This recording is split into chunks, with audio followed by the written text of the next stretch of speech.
What's up everyone and welcome back to the MMA Buzz. The rivalry between Khamzat Chimaev and Alex Pereira has reached a new level of intrigue. Following Pereira's devastating knockout victory over Magomed Ankalaev, Chimaev reacted with a surprising mix of respect and confidence. He admitted that Pereira's knockout power is undeniable. Just one punch can change the outcome of any fight, but he also noted that stylistically, Pereira could be a favorable matchup if Chimaev focuses on his wrestling. This very point became the centerpiece of a recent discussion between Daniel Cormier and Chael Sonnen on ESPN. Both analysts agreed that size would play a massive role in this potential matchup, as light heavyweights are significantly larger than the opponents Chimaev usually faces. Sonnen went as far as to predict that Pereira would beat Chimaev if they ever fought, while Cormier, bound by his role as a commentator, refrained from making an official prediction. He still emphasized the enormous impact of size and weight differences in MMA,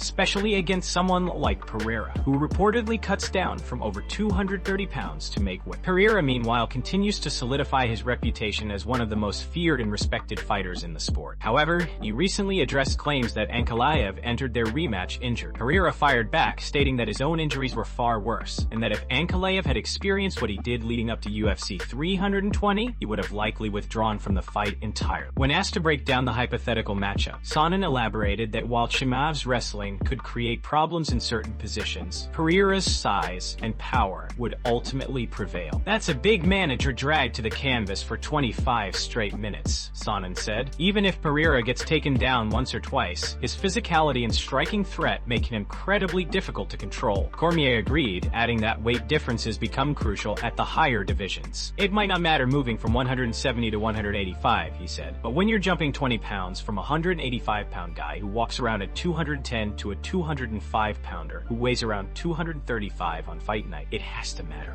Size plays a major factor at that level. Before moving to the next news, we have a quick request for you. Please subscribe to our channel and leave a like on this video. Move on to another news. Umar Nurmagomedov has finally spoken about his next steps and given a detailed take on the upcoming bantamweight showdown between Merab Dvalishvili and Peter Yan. The Dagestani contender, known for being the only fighter to make Merab look remotely challenged, made it clear that he isn't waiting around for a rematch or title shot. Instead, he plans to stay busy and fight whoever the UFC puts in front of him until he earns his way back to the top. In his recent interview, Umar said, "I don't want to wait for anyone. After my fight with Bautista, I want to fight again in January or February. It depends on what the UFC sets, but I'm ready to stay active." His words reflect the focused mindset of a fighter determined to stay sharp and prove himself through activity rather than politics. He also analyzed the Merab versus Yan matchup, offering a fair and tactical breakdown. Umar praised Merab's relentless pace and activity, noting, "Merab has been incredibly active. This will be his fourth fight in a year. That's not easy. Maybe he'll take a little rest after this one, but we'll see what happens." When asked if Peter Yan could realistically win the rematch, Umar responded, "Yes, of course. He's very good with his hands, and every fighter always has a chance. It just depends on how he defends against Merab's pressure and wrestling. If he can keep the fight standing, he has the tools to make it competitive." The Dagestan camp has had a tough year. Umar's undefeated streak ended. Magomed Ankalaev lost his title to Alex Pereira, and now Islam Makhachev prepares to face Jack Della Maddalena in a high-stakes bout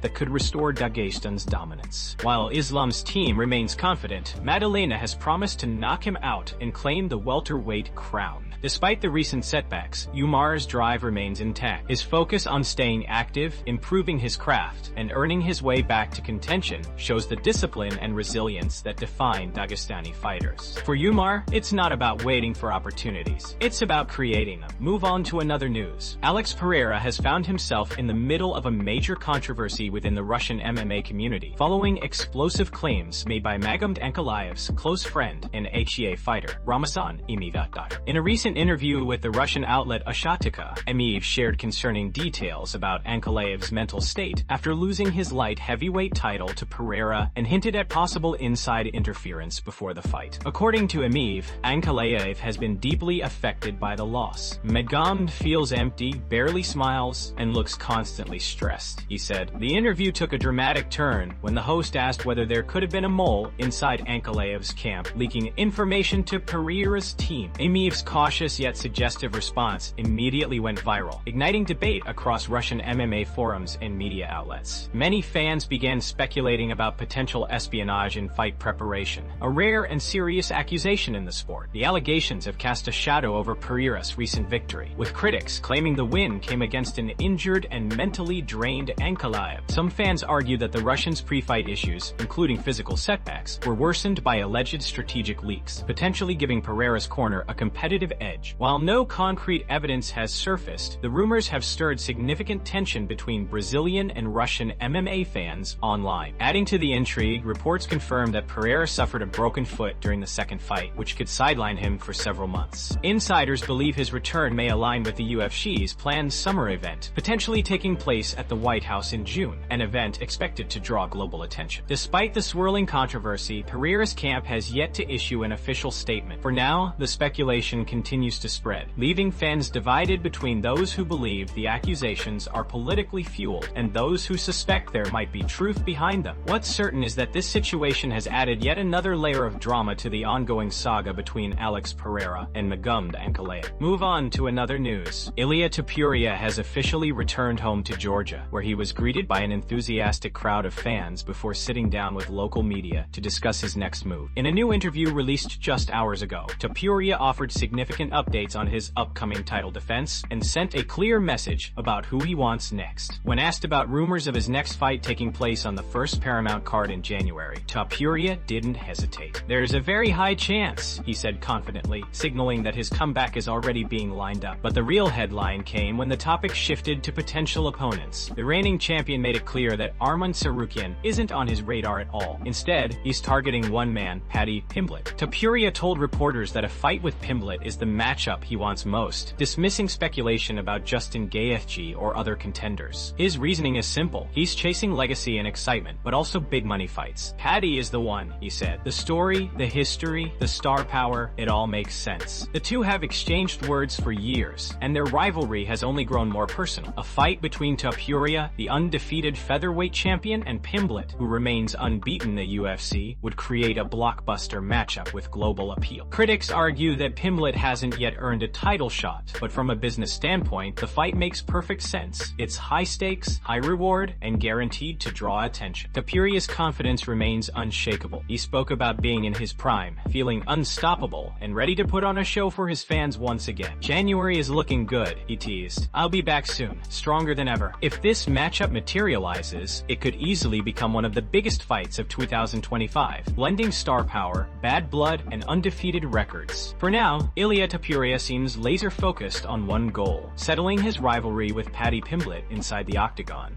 and doing it in front of the world this January. Move on to another news. A heated exchange unfolded between Sean Strickland and Nina Drama during a recent live stream, turning what started as a casual pickleball session into a viral confrontation. The tension began when Strickland, known for his provocative humor, jokingly referred to one of Nina's friends by the nickname cholesterol. While the comment seemed harmless at first, it immediately struck a nerve. Nina, usually composed and in character, quickly dropped the act and confronted Strickland head-on. The conversation escalated as Nina defended her friend, arguing that Strickland was being dismissive and condescending. "Don't talk about her like that," she snapped. "She has her own thoughts, her own experiences. Just because she's not on livestream ranting doesn't mean she doesn't care about the world." Strickland responded with sarcasm, claiming he was simply being the voice of reason, and questioned whether Nina's friend really spent her nights pondering deep issues like world politics. Nina fired back, accusing Strickland of twisting words to make his points, comparing his behavior to that of a politician riling up a crowd. "You're doing exactly what Trump does at his rallies," she said, visibly frustrated. "You're trying to convince everyone your opinion is fact while mocking people who disagree." As the argument grew more personal, Strickland joked that Nina might be acting emotional because it's that time of the month, a comment that drew immediate backlash from viewers in the chat. Nina doubled down, accusing him of disrespecting women and using cheap stereotypes to win arguments. "It's called multitasking," she shot back. "Women do it very well." The two continued exchanging jabs, with Strickland insisting he was only joking while Nina demanded accountability. "You're trying to make an example out of someone to prove a point, and you're wrong," she concluded. The clip quickly spread across social media, with fans divided between those who found Strickland's comments typical of his no-filter personality and those who felt he crossed a line. What was meant to be a lighthearted live stream turned into one of the most talked about moments of the week in the MMA community. Move on to another news. Ronda Rousey continues to make headlines as speculation speculation surrounding her UFC return reaches an all-time high. Ever since the build-up to UFC 300, fans have been eager to know if the former bantamweight champion would ever step back into the octagon. Rousey had previously dismissed the idea, revealing she suffered neurological issues that would prevent her from competing again. However, after returning to light training following the birth of her child, the rumors have reignited with more intensity than ever. During her recent appearance on the Breakfast Club, Rousey shed light on her training routine and hinted that she's rediscovering her passion for mixed martial arts. "I have a cage in my garage," she said with a laugh. "One of my friends, actually one of my old coaches, asked me to help him earn his black belt in judo. So I brought out the mats, started showing him techniques, and before I knew it, I was enjoying it again." That small favor quickly evolved into something deeper. Her coach, who also trains in wrestling and jiu-jitsu, convinced her to roll around and spar for fun. "Then my strength and conditioning coach started coming by too," Rousey continued. "Next thing I know, everyone's asking me, 'What are you training for? Are you coming back?' And I'm just like, 'I'm training for my own joy.' Is that such a bad thing?" Despite her casual tone, fans couldn't help but notice the confidence in her words. When asked about her physical shape, she replied playfully, "Well, I look good because I'm the greatest ever. This is what happens when I train." Her statement sent social media into a frenzy, fueling speculation that the once dominant champion might be gearing up for one last run. Rousey, however, downplayed the idea that she's planning a comeback, but didn't completely shut the door either. "I don't have a plan for world domination," she joked, "but if Mike Tyson can come back and make it the biggest fight of the year, it proves that no one is ever truly done." Still, questions remain about whether Rousey could be medically cleared to compete again given her past neurological concerns. For now, she insists her focus is on enjoying the sport she helped elevate, but her words suggest that fire inside her might not be completely extinguished. Move on to another news. With this weekend's UFC card in Vancouver fast approaching, several exciting updates have surfaced across multiple upcoming events. Starting with UFC 321, reports confirm that Quillan Salkeld will take on Nasserate Haqparast in a highly anticipated lightweight clash. Salkeld, currently undefeated in his UFC run, looks to extend his record to 3-0, while Haqparast rides an impressive 5-fight win streak and aims to break into the top contender conversation. Moving to UFC Vegas 111 on the 8th, veteran striker Muslim Salikhov is set to square off against Urosh Medic. Salikhov, known as the King of Kung Fu, has built momentum with 3 consecutive wins, whereas Medic is coming off a strong victory over Gilbert Urbina back in August and is eager to make a statement against the seasoned Russian. Meanwhile, UFC 322 has also received a key update. Malcolm Wellmaker, who was briefly left without an opponent, now has a confirmed matchup against Cody Hayden. Hayden hasn't fought since his October 2024 win over Dan Argueta, making this his long-awaited return to the octagon. In other news, the Qatar card next month will feature an intriguing debut. UFC newcomer Said Izag, who trains under Team Khabib, will make his promotional debut against Danish veteran Nicola Dalby. Izag last competed in November 2022, securing a win over Shinya Aoki, and fans are eager to see how his grappling-heavy style translates to the UFC stage. Finally, in a crossover combat surprise, former UFC middleweight legends Anderson Silva and Chris Weidman are set to renew their rivalry, this time in the boxing ring. The two are scheduled to fight on the undercard of the blockbuster Jake Paul vs. Gervonta Tank Davis event next month, airing live on Netflix. This unexpected matchup has already stirred massive anticipation among both MMA and boxing fans. With new fights announced, debuts confirmed, and legends returning to action, it's shaping up to be another thrilling stretch for combat sports fans worldwide. Move on to another news. Alexander Volkanovski vs. Diego Lopes could be the next major featherweight matchup on the UFC schedule. While many fans expected Lerone Murphy to earn a title shot following his highlight reel knockout of Aaron Pico, new reports suggest that Volkanovski and Lopes may instead run it back. This speculation gained momentum after Murphy posted a cryptic message on social media, writing, "Some of us take the stairs, some take the elevator. Either way, same destination." When a fan asked if he would be fighting for the title in February, Murphy replied, "Me too, but it'll come in due time," hinting that his opportunity may be delayed. Around the same time, Diego Lopes fueled the rumor mill with a mysterious post of his own, featuring a series of emojis that fans interpreted as a tease for big news. Following his impressive victory over Jean Silva on the Noche UFC card, Lopes has positioned himself as a legitimate contender, and a rematch with Volkanovski could be the next logical step. If the matchup materializes, it would mark an exciting sequel to their first encounter, a bout that showcased Lopes' durability and Volkanovski's championship composure. With both fighters evolving rapidly, a rematch promises fireworks and could define the next phase of the featherweight division. In other related news, news, a reminder for fans and fighters alike. There's a reason UFC athletes keep ice packs on hand outside the cage. It's not just for drinks. When injuries strike, having the right legal support matters. Morgan & Morgan, America's largest injury law firm with over 1,000 attorneys nationwide, has recovered more than $25 for clients over 35 years. Their track record speaks volumes. In Florida, one client received $12 million after an insurance company initially offered $350,000. In Pennsylvania, another client was awarded $26 million, 40 times the insurer's offer. If you're ever injured due to someone else's negligence, you can visit joyforthepeople.com. Their fee is free unless they win your case. As fans wait for confirmation of Volkanovski versus Lopes 2, the anticipation for this potential blockbuster showdown continues to grow across the MMA community.